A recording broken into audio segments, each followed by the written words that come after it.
Assalamu alaikum warahmatullahi wabarakatuhu. Ngidanyigo ado ngidanyagare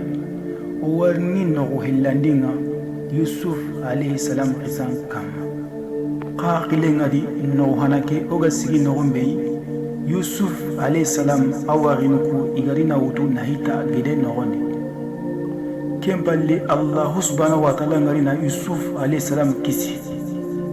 jagundano wulu dangide ngarina Yusuf alayhi salam wari gidege nogondi igarina segendi dandaga ezuit nyanyaren kama igarina gagago komemo wakati be suluku garina Yusuf alayhi salam gaga ezuit premier ministre nga igari al-Aziz warni dangiti o risangu tenga qadanga Yusuf alayhi salam ani Yaqub alayhi salam remenga Yaqub alayhi salam ani Isaac alayhi salam remenga Isaac alayhi salam ani Ibrahim alayhi salam remenga kujugani qifari kembali Allah subhanahu wa ta'ala ni agra bina haram baren tagane jugini Yusuf alayhi salam ya ani sere bi haram baren ngani mosiri ado sere bi marante ngani ado sere bi sabarinte ngani kembali premier ministre al-Aziz ari yaqi Zulayqa irina Yusuf alayhi salam nyako iremenga awi magaika ke nondi aw gollu ndabarni awko iremen kai agi magaka ke nondi kemballe masina jadu gadangini Yusuf alayhi salam aga kamana qoro honne kemballe waqti be Yusuf alayhi salam agari qoro nanya igo gorenga al-Aziz premier ministre ke ayaqi ke Zulayqa ari naqinu jarabini Yusuf alayhi salam di agenu aga sinindo Yusuf alayhi salam batenga no konjuya aga kamana guga aga kamana Yusuf alayhi salam hayinde mo qorenchuya kembali Zulayqa arna jarabi Yusuf alayhi salam di jarabi empo qorenga ari jarabi ma jarabi magalantaga duragana kembali kote go Zulayqa ari sertuga kake nogondi arna subagani kake nogondi nalli kake holla kunjura qentere arna to aru Yusuf alayhi salam bani kake nogondi usutu nanti yagare andoygo kasro li nami kombe nogondi setanani sikandinga kemballe setaneri kati Zulayqa aw kamana waswasu ngara katai adame amma Yusuf wariba haram pare ngani mogombe amma da ki haram pare wori amma wori iku beeri ku duro ya renta ma amma Yusuf wori aga kundu setani aw kamana waswasu ngara Zulayqa kati Yusuf alayhi salam ya kemballe Zulayqa anna tutogo Yusuf danga o Yusuf li katinga li honyinga himbe galinga nanga lengi ndi mogoju gemundi anya danga li adami li Yusuf mogoju gemundi anya danga lengi Yusuf li honyinga himbe galinga nanga adami li ke Yusuf lengi nanya gale li honyinga himbe galinga nanga Yusuf kembali Yusuf alayhi salam arna jabi ati ya rabbi Allah ga nikisi ati ya rabbi Allah ga nikisi junubu bure ngani Allah subhanahu wa ta'ala no khuma kembali Zulayqa atotindono Yusuf alayhi salam ya Yusuf halambaka aw kamana tito Yusuf ya Yusuf halambaka kembali atwasapini Yusuf alayhi salam ya Yusuf alayhi salam bagawri Yusuf wuru kati hollaqunga Yusuf alayhi salam aw kamana hollaqe mundu igalla baka selanga mogombe Yusuf alayhi salam ga ukati portuge na doni portu muni Zulayqa awda halle naragata idrokem pali hutu na drokem pali bogo Yusuf alayhi salam ga portuge muni arina al-Aziz wuri aga garuno kake nogondi yagare kirna dutogo ikina danga anna maniya nga khate horno sire kama sire bendam bulana oburenya an kabilanga anna kamallo no kasonya iba manna yanga khati burenya rono akama qawwalla suratul Yusuf nogondi verset tambille adu karagon nogondi kama Zulayqa wori ba kamana garebe siti Yusuf alayhi salam ya ayan jiwaqinni Yusuf alayhi salam ya wa gare jitanadi Yusuf alayhi salam to xenni ikenga yagare ke Zulayqa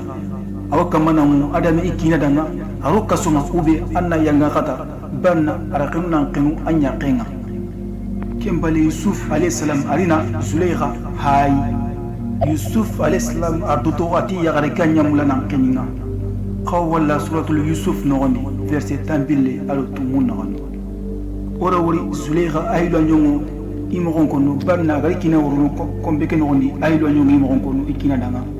nanti srebenda ti hobre yana an kabilanga anna ko na mani yanga katira kama andaro kaso ya manna yanga katana wakati be Aziz aga kuru aga moko Yusuf alayhi salam kharini imogonko Yusuf alayhi salam ati yagareke aya nyamula nan keninga Zuleika akamana ngunanti Yusuf al-Islam kenikenga Yusuf ti imakinyai keta Al-Aziz awasiki antakatu iga saka Zuleika iba akemega unu ube iga saka Yusuf al-Islam Yusuf ki al-Islam biga wonu gare koni danga abada Al-Aziz antakatu iga saka srebi Yusuf al-Islam akemega tun konananga iya kikira kamana ngunanti Yusuf kenikenga Al-Aziz atroski naganindi antakatu iga saka srebi Israeli nogoni kembali Zuleika akabila njere wori kennokuya Arduto Al-Aziz danga ikellawe ke kibari kitengutu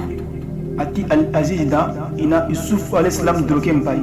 killa droki kanaga bore Zuleika ayanda tongo gilli droki ke hallega bore Zuleika al-Garian city Yusuf ya irina droki ni igokei arna Yusuf al-Islam droki ke hay agarna Yusuf al-Islam droki ke hay arna droki halla wori aga bore agarna droki halle bonte mori arna Al-Aziz yaqike Zuleika hay arduto Zuleika da anyanya mulana qimu Yusuf alayhi salamiya kembali Al-Aziz arna hamu nanti yaqikanda garenjiti Yusuf ya nanti yaqreke anya mulana qimu Yusuf alayhi salamiya ayaqike Zuleika ar garengo Allah subhanahu wa ta'ala li agaren paybandi arna agaren chigindadi Al-Aziz arna tu nanti yaqira garengo me antam mulana yagumari yaqike sorondo me naganga Al-Aziz arina Yusuf alayhi salam hay Yusuf alayhi salam be igarna garin jitai nantar ho dabari na to agama himbe dabari kemballe khibari ke ganya wati be soronda gati bana nyinonga Zuleika ado ikina Al-Aziz ado Yusuf alayhi salam ado kebe gari kite ngoti do me naganga kemballe Al-Aziz ati Yusuf alayhi salam danga Yusuf omunguro ke khibari ikunno qawwalla suratul Yusuf nogondi verset tampille ado kabul nogondi Al-Aziz arduto iyaqi danga yampaye munuti angareke barna anyanda garenko qawwalla suratul Yusuf nogondi verset tampille ado kabul nogondi kempali Al-Aziz ari kanu khibar ke wuri amma khal sanqido deben nogonga iyaqi ke garni yagu suronde men aganga waqad bi Al-Aziz agam lan yaqi sutri agadi Yusuf alayhi salam danga ila ke khibar wala kundu kempali Allah subhanahu wa ta'ala li na haiba debe jiron juri baga khala aya ke gara himya Yusuf alayhi salam ya barki asaqi debe ke no gondi kammo o suwatu khibar ke ganya wadi be surona gadi bana yinonga Al-Aziz ado Zuleika ado Yusuf alayhi salam ado kiti kutanake kemballe suruku be wadi bino ke ni ida khibar ke mu kammo khibar ke sanqiro debe no ke kammo asugarnato suruku ben goy golini hangama ke no kunga kunya do khibar ke mu sellanga masela dungo ngarna mu natu kemballe debe njire jugar baga khala watibe nanti Zuleika ara sayna qinu Yusuf alayhi salam ya watibe Zuleika agadna mugu nanti ya ngo kamana ko debe no nanti irenu Yusuf alayhi salam ya kemballe arna ya rukusu invité ikan no nanti illi ya joniya kiribare no ni sore wori nyin ko lan no ni ngarna ko khadanga Allah subhanahu wa ta'ala ngati qakumiru kan Allah yi khati digame kono digame biganta kada killi barna kanda hoko himbe gata kada killi kenni kadanga junubu nyai kama hoko sedanga kama isai nanti khawsre yanga ni wuredunga eski khakum bala ngi khawm bular ba kana khawari dien kay ni gaba ai kanta ke mulla kakanu Allah subhanahu wa ta'ala na kana tunanti Allah subhanahu wa ta'ala ni yampana nyai ado khairin juni akin Allah subhanahu wa ta'ala khalling qawwala suratul al-hujurat nogondi verset tamudo illo nogondi wile sagini katti o gin nogombe waqat bi Zuleika agarna mugu nanti debe nyaarunga kamana ko nanti ile sayna qinu Yusuf alayhi salam ya rina yagar kusu invité ikan nogondi nanti li ya juniya arin nogo ge mundi ikake nogondi mo siri na yagar kusu bismillah nogo ke nogondi yagar kusu waqti be iga bismillah arina lobon kini yagar bana ni suya arina itremu kini yagar kuya nanti na itremu kukutu me agara kenya do mana be yagar kukutu intake manantu me ay mena manantu garna awtu nanti yagar kunda Yusuf alayhi salam wari yagendi iwikitu ku jogeti lobokeya kembali yagar kudu itremu kutenga me waqti be Zuleika ati Yusuf mu sellang kembali Yusuf alayhi salam ga bu waqti be yagar kuri iya ga baton chubagani na Yusuf alayhi salam hay ni ko dia ko bakali mi garni kitunguti lobo be gima yagar su ga yiken nokuya genna Yusuf alayhi salam asuri kitunguti lobo yagar ko du to Allah ri tunganga Yusuf alayhi salam ite hadamare me malaika nyane kembali zuleira arna du to ya gudanga voilà ke voilà kanyo koni nangado kya batinga ya bondunge ne sai nan kana ya kembali zuleira ati isuf da angmara kat ya garuya kibar ke bigira kinana bigira kin ngondi nga anga ya sere sere be gwanya ngakatana kembali ya rukusu bana man to zuleira danga ani kumbane mbani ngara ndakati isuf alayhi salam kunni isanzi bay isuf alayhi salam mawdu ngani kum iga galu kengo no wakati be isuf alayhi salam alini kitengu kamuno ngondi at o allah ngamula nallo kasonga kenya basunga ni junubi ga angi Allah subhanahu wa ta'ala kembali ya garkuru hotana de bugusel langa nanti yusuf alayhi salam araysai nanti wakenne al aziz yaqin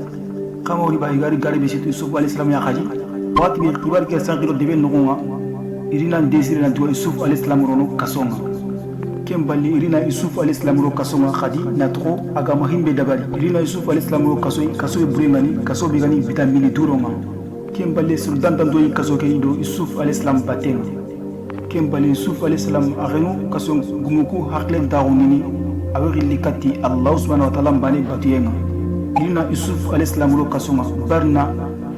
antamulana honya himbega allah subhanahu wa ta'ala torno antamulana honya himbi allah subhanahu wa ta'ala nyamarti himbe kama wariba igarna garibe shiti yusuf alayhi salam ya na nantara honya na toag mahimbe dabari kasonga ke no gondi suro hilli wonuma kundo yusuf alayhi salam krosini iga to hayin wakamana yusuf alayhi salam woni wagati wonu awasallini aga allah subhanahu wa ta'ala bani nyakana iti imedanga keni sire khore ni sire ankani kimballe kote go kusro illi igirna nakati yusuf alayhi salam ya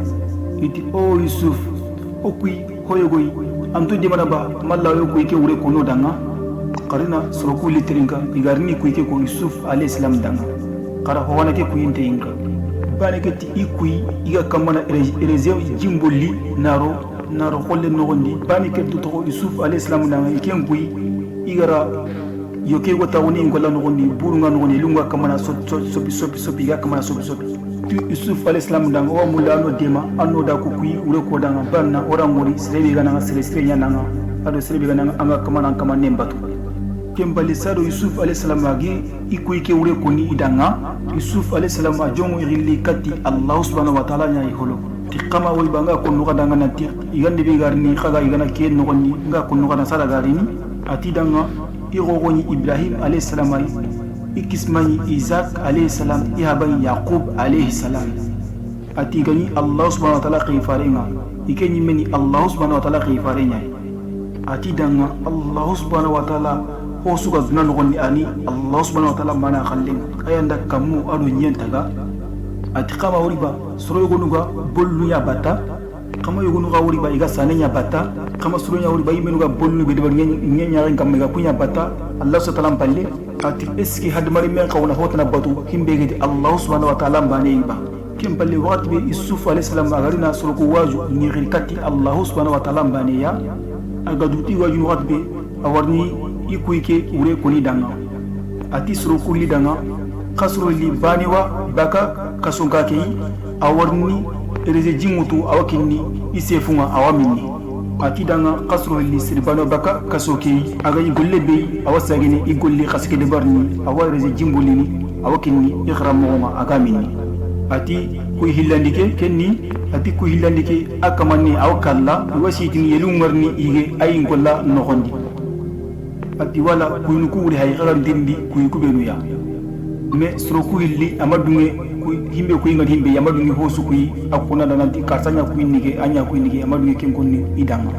kembali yusuf alayhi salam aga sika keberi nanti kingarni bugselanga arna da katai atadanga o flan angana bu kaso ngakeya nge khibarengo ankram mo wonnanga peut-être anari khibare ko nya khibare ke no gondi mi galla baka ke kaso mo gombe kasuga kima yusuf alayhi salam toro anyamula nambu kasuga ke igalla way allah subhanahu wa ta'ala haranna ko kiyandini suruku mo me ni rikati allah subhanahu wa ta'ala bane batiyenga kimballi yoke aga bu kasuga wati de ya ari mumudo yusuf alayhi salam batenga kimballi yusuf alayhi salam arina sinan jatunya kasuga ke no gonga yugunuti yusuf alayhi salam ara sino yera ya kasuga ke ya me allah alam allah banan tu yusuf alayhi salam aga wati be ya kasuga ke no gonga ngida ñagare ado ngida ñigo ira gonenni nogo hillandi ñamanteya yusuf alayhi salam isan kamma ya rabbi allah gandi ngeda kasu kahumanten kurosi